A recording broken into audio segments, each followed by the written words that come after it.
خداوند تعالی اینمی اولادکای مرا یک لقمه رزق روزیش بده، یا خداوند میگم که خدایا ما را بیا مرگ بده دیگه. من نمیتونم این کلام باجی 5 تا اولاد ما سر خود گرفته نمیتونم، بسیار مشکل است بیادر.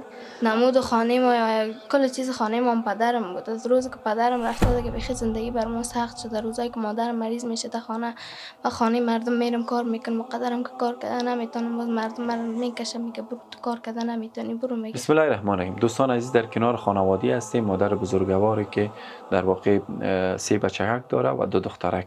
5 سال میشه که الله متعال اینا رو مغفرت کنه نیستن در کنارشان و اینا سختی های زیاد زندگی رو متحمل شدن. من نمیخوام زیاد صحبت کنم، داستان دردآور زندگی اینا را از زبان خود این خواهر بزرگوار میشنویم. خواهر بزرگوار میشه که از مشکلات زندگیتان بگوین، وضعیت را که شما با دست پنجه نرم میکنین. مشکلات زندگی ما چی بگویم بیادر، بسیار مشکلات های سخت، بسیار رنجار در سر ما آمد. این 5 سال میشه که پدر ازیا شهید شد. 5 دانه تفلکش به چیز مامان به دوشم است. من میرفتم سابق در خانه مردم کار میکردم، خودم بسیار به مشکلات زندگی را پیش میبردم. حالا فعلا کار نیست، چیز نیست، من خودم مریضی یافتم.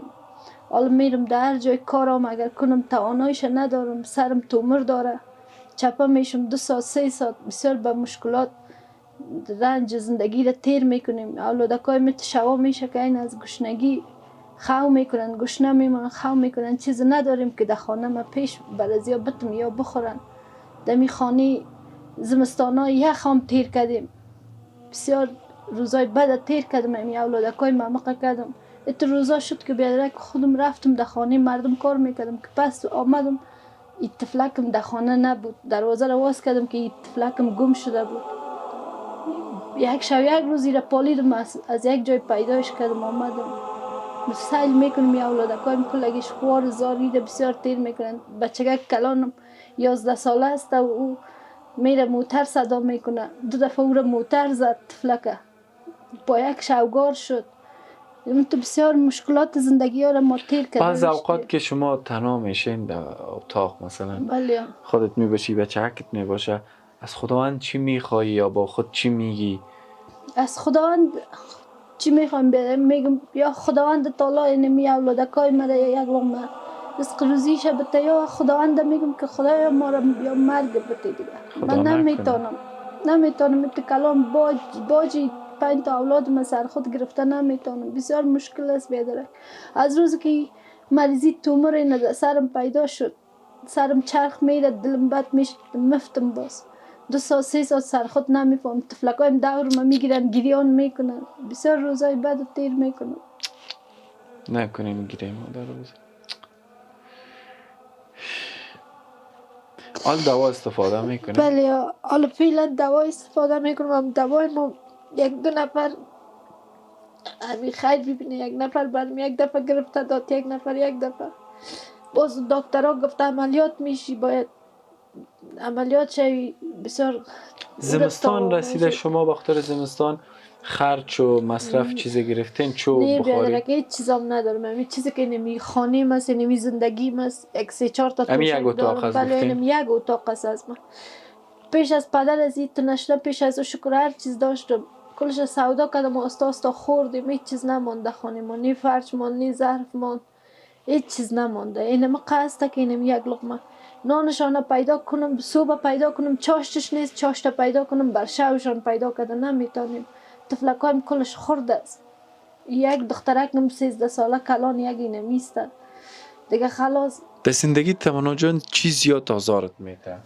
در زندگی زیادتر چیزا زیادتر آزار میده که پدرم هم نیست، بیخی دیگه رنج زیاد ماست. همون نمود خانه ما کل چیز خانه ما پدرم بود. از روزی که پدرم رفته که بیخی زندگی بر ما سخت شده، روزایی که مادرم مریض میشه تا خانه و خانه مردم میرم کار میکنم، مقدرم که کار کردن نمیتونم، باز مردم من میکشه میگه برو تو کار کردن نمیتونی برو میگه. این بیادرکایت که شبانه گرسنه خواب میکنن، ناراحت می باشی؟ بله همون قسمت شوای شد که مادرم مریض بود، خانه مردم کار کرده نمیتونست شوانه بخوره، بیادرم کلشان گوش نخواه میکرد. بیادرک کلانم یک دفعه از موتر افتاد، دست پایش بیچاره رو میده شد. خیلی خیلی سختی های زندگی رو ما دیدیم با واقعیتش. خدا مشکلات شما را حل کنه، گریه نکنین. چی زیاد زندگی آزارت میده؟ امی آزار میده که پدرم نیست. یادت میاد پدرت؟ بله. باز چی میگی با خودت؟ خودم دیگه. میگه من در بهشت است انشالله. بله. خدا مشکلات خانواده را حل کنه. دوستان از لینک ها مشاهده میکنین، ما انشالله بتونیم کار به این خانواده کنیم.